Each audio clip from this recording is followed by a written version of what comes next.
Hello! నమస్తే అండి. నేను మీ లక్ష్మీ చౌదరిని. వెల్కమ్ టు మిస్టీ మధురిమలు తెలుగు ఆడియో స్టోరీస్ ఛానల్‌ని సపోర్ట్ చేస్తున్న ప్రతి ఒక్కరికి thank you so much. 'Manasa Smarami' part 59తో మీ ముందుకు వచ్చేసాను. కథలోకి వెళ్ళే ముందు వీడియోకి లైక్స్, హైప్స్ ఇవ్వడం మర్చిపోకండి యార్. కామెంట్స్ తగ్గించేసారు ఇచ్చేయండి యార్ ఈ స్టోరీ కన్నా. ఇక కథలోకి వెళ్దాం. అభి లోపలికొచ్చేసరికి సుచిత్ర గారు అవనితో మాట్లాడుతూ ఉంటారు. కంగారుగా ఉన్న అవని మొహం చూసి అభి కోపం ఎగిరిపోయి ప్రశాంతత వస్తుంది. నువ్వెంతసేపు అయిందమ్మా వచ్చి అని అడుగుతూ లోపలికి వస్తాడు. ఇప్పుడే అభి నేను వచ్చాను. అవని వచ్చింది. అవును నీ పిఏ అంట కదా అని అడుగుతారు సుచిత్ర.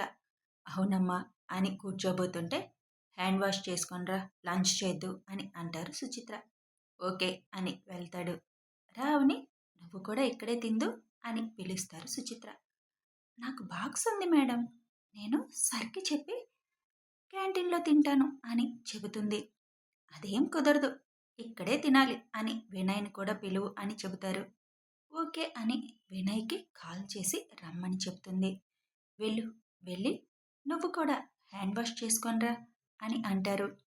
అది కాదు మేడం, నేను ఇక్కడ సర్తో అని నాంచుతుంది మాట. ఏ మీ సార్ మనిషి కదా? అయ్యో అది కాదు మేడం అని అంటుంది.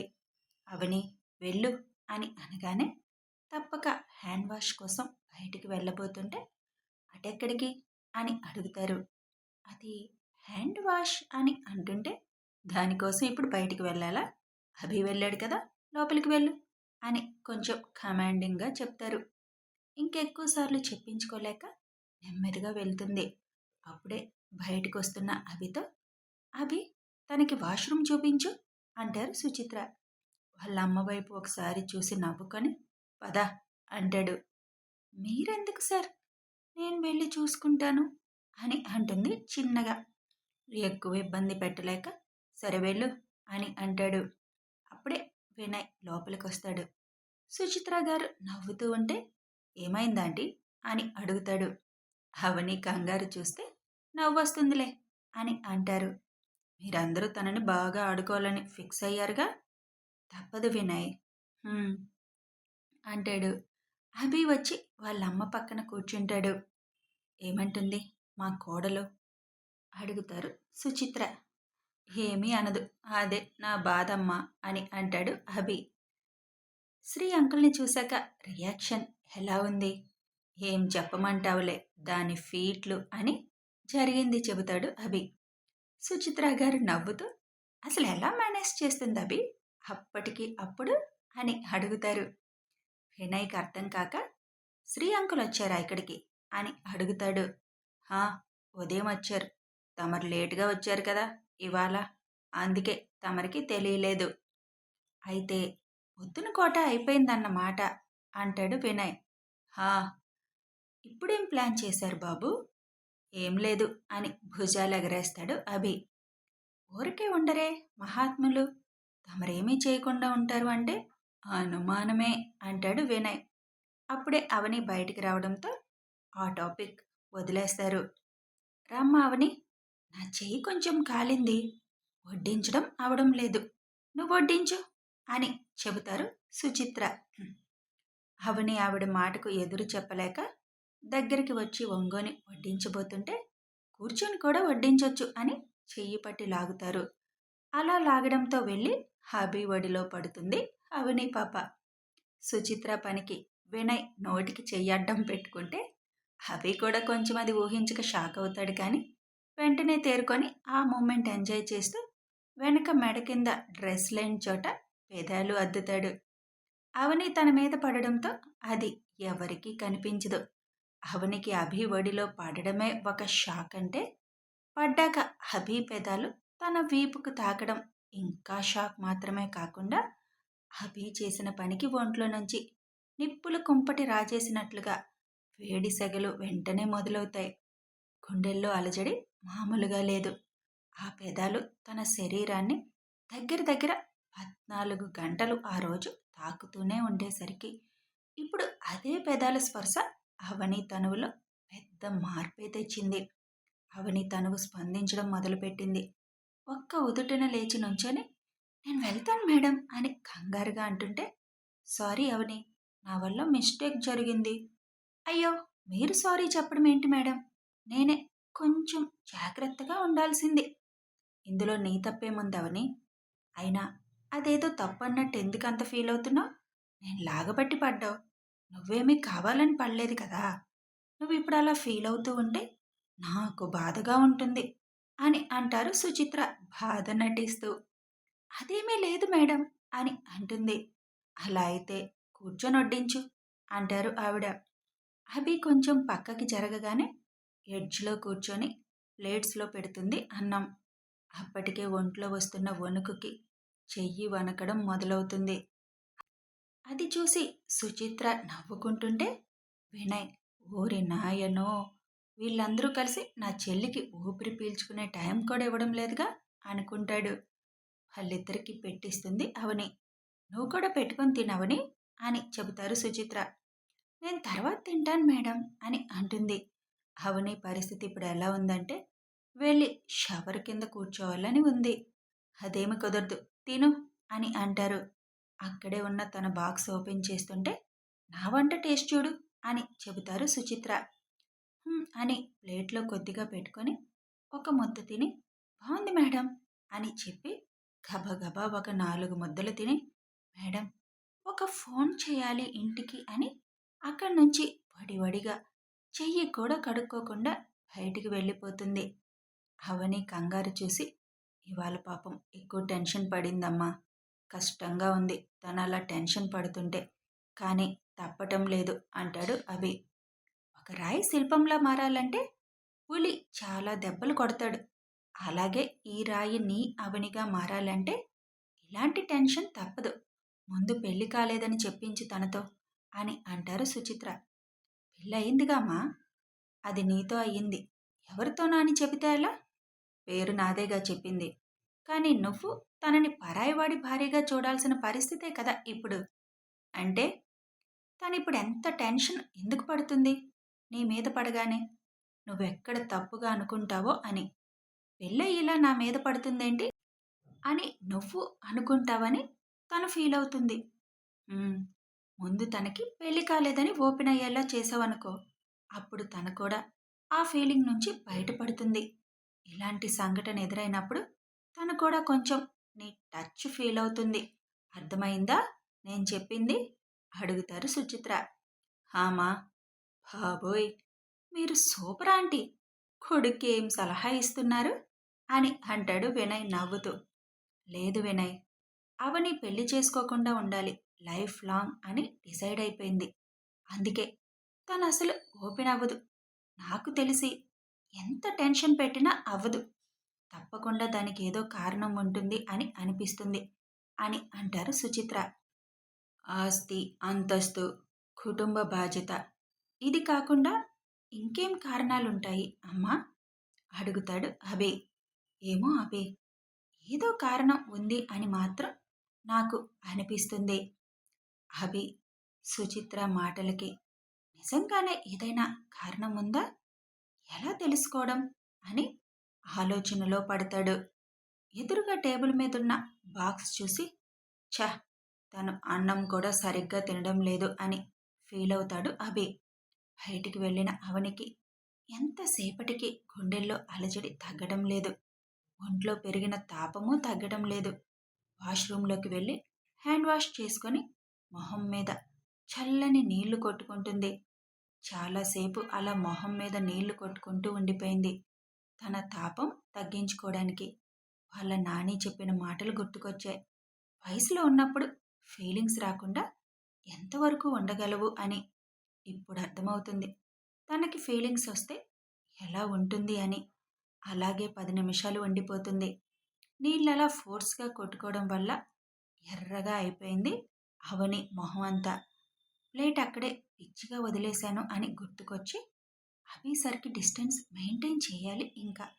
అప్పుడే నేను బతకగలను. లేదంటే ఈ ఒత్తిడితో చిన్న వయసులోనే హార్ట్ అటాక్తో పోయిన అవని అని పేపర్లో పేరు వచ్చేలా ఉంది. మేడం అలా ఎంగిల్ ప్లేట్ వదిలేసి వచ్చానని నా గురించి ఎంత తప్పుగా అనుకుంటున్నారో అని అనుకొని తనని తాను స్థిమితంగా మార్చుకొని బయటికొస్తుంది. ఆలోచనలో ఉన్న అభిని చూసి, ఏంటభి, నేను చెప్పింది ఆలోచిస్తున్నావా అని అడుగుతారు సుచిత్ర. లేదు మా, ఒకవేళ ఎలాంటి కారణమైనా దానికి 2 నెలలు మాత్రమే టైం ఓపెన్ అవ్వడానికి. అవ్వకపోతే బలవంతంగా తాళి కట్టేయడమే. దాని గురించి కాదు. నిన్న ఇవాళ నా కారణంగా తిండి కూడా తినలేదమ్మా. అదే కొంచెం బాధగా ఉంది. ఇంక తినే టైంలో తనని ఇబ్బంది పెట్టకూడదు అనిపిస్తుందమ్మా. ఆహా, అప్పుడే నువ్వలా ఫీల్ అయితే ఆ రాయి కరగదు. నయానో భయానో తిండి నువ్వే తినేలా చేయాలి. ఇప్పుడు బంతి నీ కోట్లో ఉంది. నువ్వెలా చెబితే అలా వినాలి. రేపటి నుంచి దగ్గరుండి గోరుముద్దలు తినిపిస్తావో, భయపెట్టి తినిపిస్తావో, లేక ఒకరికొకరు తినిపించుకుంటారో అది మీ ఇష్టం అని నవ్వుతూ చెబుతారు సుచిత్ర. మా, గోరుముద్దలు ఒకరికొకరు తినిపించుకోవడం, అది కూడా ఆ బండరాయితో, ఇప్పట్లో జరిగే పని కాదులే. అబ్బబ్బబ్బా! మా అభి కాదు, జరగదు అని అంటున్నాడు. అది నేను వింటున్నాను. అది కూడా నా కోడల విషయంలో. ఎంత వినసొంపుగా ఉందో అని అంటారు సుచిత్ర. మా అని చిరుకోపంగా చూస్తాడు అభి. హహా! నిజమే కదభి! ఎప్పుడు ఏ విషయంలో కాదు, అవ్వదు అనని నువ్వు, ఇప్పుడు అమ్మాయి విషయంలో అంటున్నావంటే, మరి మా ఆడవాళ్ళ గొప్పతనం అది. మమ్మల్ని అర్థం చేసుకోవడం మీకు కొంచెం కష్టమైన టాస్క్. కానీ ఆలోచిస్తే చాలా సులభంగా అర్థం చేసుకోగలరు అని చెబుతారు సుచిత్ర. ముందు నాకు పెళ్లి కాలేదు అని 2 రోజుల్లో నీ ముందు ఓపెన్ అయిపోవాలి తను. నువ్వు చెప్పించగలవో లేదో చూడు అంటారు సుచిత్ర. ఫోటో అడిగితే అది చూపించలేక చెబుతుందేమో కదా ఆంటీ అని వినయ్ అంటాడు. ఆహా, ఫోటో అడగకుండా చెప్పించాలి అని అంటారు సుచిత్ర. అలా అయితే కష్టమా ఆంటీ? ఏం అభి, నీ మాట కూడా అదేనా అడుగుతారు సుచిత్ర. లేదుమా, నేను ఛాలెంజ్ యాక్సెప్ట్ చేస్తున్నా. 2 రోజుల్లో చెప్పిస్తా అంటాడు అభి. అది కదా నా అభి అంటే అని బుగ్గలు పట్టుకొని లాగుతారు. అప్పుడే డోర్ తీసుకొని లోపలికొస్తుంది అవని.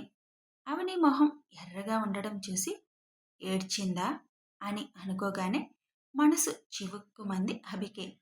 అవని వచ్చి చూసేసరికి మొత్తం క్లీన్గా ఉంటుంది. అప్పటికే క్లీనింగ్ చేసే వాళ్ళని పిలిపించి క్లీన్ చేయిస్తారు సుచిత్ర. సారీ మేడం, అన్నీ ఎక్కడివక్కడే వదిలేశాను అని అంటుంది. ఏం పర్లేదు, అయినా నువ్వు క్లీన్ చేయడానికి నువ్వేం సర్వెంటివి కాదు కదా, అన్నిటికీ అలా సారీ చెప్పకు అంటారు సుచిత్ర.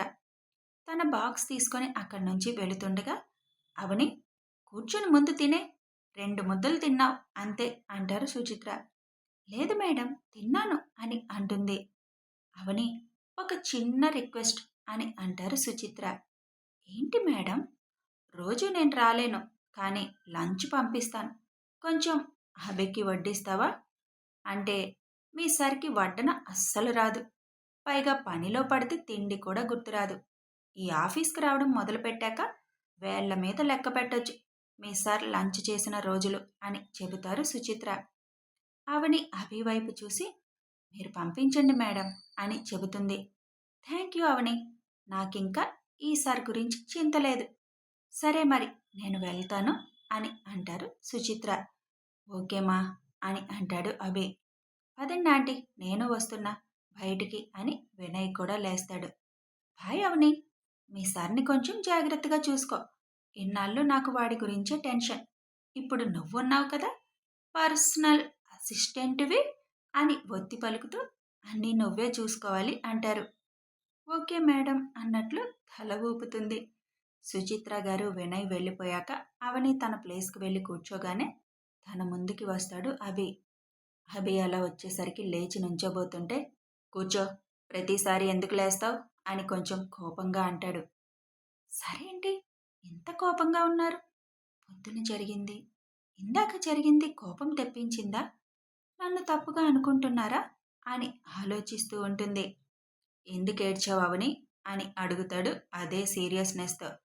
అవని అర్థం కాక చూస్తుంటే, నీ మొహం అంత ఎర్రగా అయిపోయేలా ఎందుకు అంత ఏడ్చావు అని అడుగుతాడు. లేదు సార్, నేను ఏడవలేదు. మరి మొహం ఎందుకు అలా ఉంది? అది చన్నీళ్లతో మొహం కడుక్కున్నాను సార్. చన్నీళ్లతో కడుక్కుంటే మొహం అలా అయిపోతుందా? అంటే అది సార్ కొంచెం ఫోర్స్‌గా కొట్టుకున్నాను. అది కూడా ఒక 5 నిమిషాల పాటు అని సిన్సియర్‌గా మాస్టర్ అడిగిన ప్రశ్నకి గుడ్ స్టూడెంట్‌లా సమాధానం చెప్తుంది.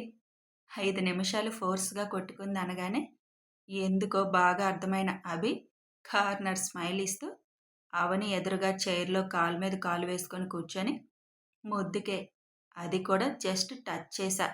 దానికే ఇంత డిస్టర్బ్ అయ్యావా శ్రీమతి? ఇలా అయితే ఎలానే? ముందు ముందు పర్లేదులే మన పర్సనల్ రూమ్‌లో షవర్ ఉంది. ఇద్దరం కలిసి నుంచుందాం అని అనుకుంటూ అవనిని చూస్తూ ఉంటాడు. ఇప్పుడిప్పుడే సాధారణ స్థితికి వస్తున్న అవనికి ఇప్పుడు అభి చూపులు మళ్ళీ కష్టాన్ని తెచ్చిపెట్టింది. ఎందుకు సార్ నన్ను ఇలా టార్చర్ పెడుతున్నారు అని అనుకుంటూ తలదించుకొని కూర్చుంటుంది. లుక్ ఎట్ మీ అవని అని అంటాడు అభి. తప్పక అభి వైపు చూస్తుంది. నీకు పెళ్ళయింది. నాకు గర్ల్ ఫ్రెండ్ ఉంది. యాదృచ్ఛికంగా జరిగిన వాటికి ఫీల్ అయి ఇలా ఏడవకూడదు. నువ్వు ఏడవలేదు అంటే నేను నమ్మను. ఇలాంటి విషయాలు మీ ఆయనకి చెప్పకు. తప్పుగా అర్థం చేసుకుంటాడు. నా ఫియాన్సీకి చెప్పే ధైర్యం అయితే నాకు అస్సలు లేదు. అసలే అమ్మాయి. పిఏ అంటేనే పొద్దున ఫోన్లో చంపుకుతింది. ఇక పొద్దున జరిగింది ఇప్పుడు జరిగింది తెలిస్తే నీకంటే ఎక్కువ ఏడ్చి గోల చేస్తుంది. నా వల్ల కాదు బుజ్జగించడం. అసలే నువ్వు ముద్దు కూడా పెట్టావు అని మెడ దగ్గర తడుముకుంటూ అంటాడు. అంత టెన్షన్లో కూడా పాపకి అభి ఫియాన్సీ అని చెప్పడం మొదలు పెట్టగానే కోపం పెరిగిపోయింది. ఇప్పుడు ముద్దు గురించి మాట్లాడగానే అది నా హక్కు. అదెవరు ఫీల్ అవడానికి అని లేచి అభి ముందుకొచ్చి ఏంటి ముద్దంటారు? మరి ఇందాక మీరు పెట్టారు. నేనేమన్నా అన్నానా? అని అడుగుతుంది ఆవేశంగా.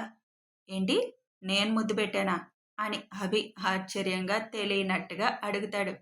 అవును మీరు పెట్టారు. అబద్ధాలు ఆడకవని. ఆడపిల్లలు పుడతారు. పుడితే పుట్టారు. అబద్ధాలు ఆడాల్సిన అవసరం నాకు లేదు అని అంటుంది. అసలు నేనెక్కడ ముద్దు పెట్టాను? ఎక్కడంటే ఇక్కడ అని వెనక్కి తిరిగి చెయ్యి పెట్టి చూపించడం అందక ఆ దగ్గరలోనే పెట్టారు అంటుంది. అవని పిచ్చికి నవ్వుకుంటూ నీకింకో జర్క్ ఇవ్వాల్సిందే అని వేలితో మెడ మీద స్మూత్గా టచ్ చేస్తూ దగ్గరలో అంటే ఇక్కడ లేక ఇక్కడ అని ఆ వేలు కిందకి జరుపుతూ అడుగుతాడు. అభి వేలు టచ్ అవగానే తనేం చేసింది అర్థమై ఏడుపు మొహం పెట్టుకుంటుంది అవని. కథ కొనసాగుతుంది. మామూలుగా ఆడుకోవట్లేదు కదా అందరూ కలిసి అవనిని. మరి ఏ కారణం అయి ఉంటుందంటారు? అవని అభి ముందు ఓపెన్ అవ్వకపోవడానికి. ఛాలెంజ్‌లో అభి విన్ అవుతాడా తెలియాలి అంటే కథని ఫాలో అయిపోండి. వీడియో నచ్చితే ఒక లైక్ చేయండి, షేర్ చేయండి, కామెంట్స్ చేయండి, సబ్స్క్రైబ్ చేసుకొని సపోర్ట్ చేయండి.